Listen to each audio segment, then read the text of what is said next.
Hi, my name is Frank White, and welcome to another episode of Photography Tips and Reviews. In today's episode, I am going to talk about photographs that almost every photographer, or at least serious amateur, takes. Now, if you're like me, then you probably need some inspiration. You got your camera and you have taken pictures of the flowers, you've taken pictures of your brother, your sister, your daughter, your mother, your father, your aunt, your cousins, and you find yourself taking those pictures all the time of pretty much of the same people. So with gobs of those pictures, you say, well, I need to venture out and make other photos. So you look for inspiration. Now, what are the photos that most of us always make as a new photographer? So I'm going to go through them. Number one, most of us always shoot clouds. There is probably not a amateur portfolio or album, a gallery on this earth that doesn't have some cloud photography. Clouds can be really interesting. They can be dramatic. They can be downright beautiful, nice and puffy, and so why not go make pictures of them? Number two, railroad tracks. Railroad tracks is probably one of those things that we don't realize that we are learning composition when we go out and start shooting them.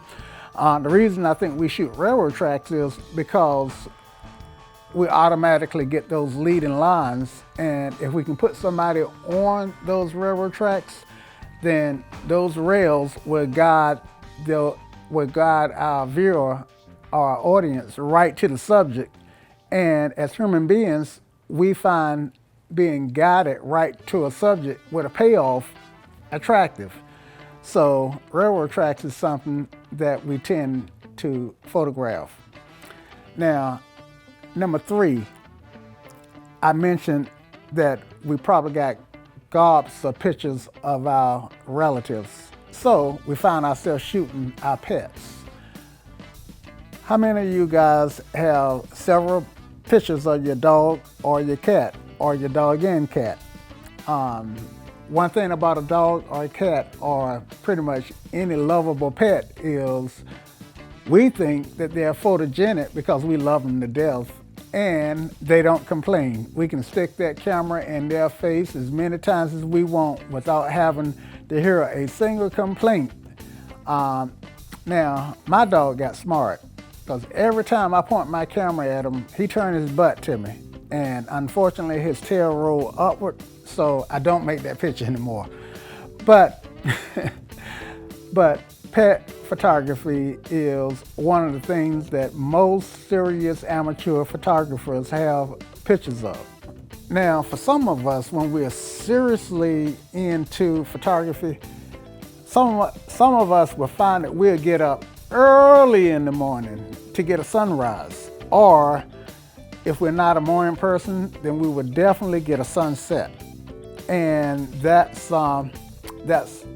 if you're a new photographer, I'm sure that somewhere along the line, you have made that picture of a sunset or a sunrise, or if you haven't made it yet, trust me, you will make it. And finally, number five, and this one is across the board for all of us. We've all made selfies with our DSLR or our point and shoot or whatever camera, our mirrorless camera or whatever cameras that we seriously capture images with. And to top that off, a lot of us have made the selfie in the mirror picture, and of course, we'll prop the camera up on a table, a stack of books, set the timer, and run and jump in front of that camera and get our selfie. If you haven't done that yet, then you haven't had your camera but a few days, so you will. Anyway, guys, I hope you have enjoyed this video. I hope that you can relate to this information. If you like it, give me a thumbs up. Don't forget to subscribe. And if you have any questions or comments, leave them below. If you're gonna shoot anybody today, shoot them with a Canon or a camera of your choice. And remember, keep shooting no matter what.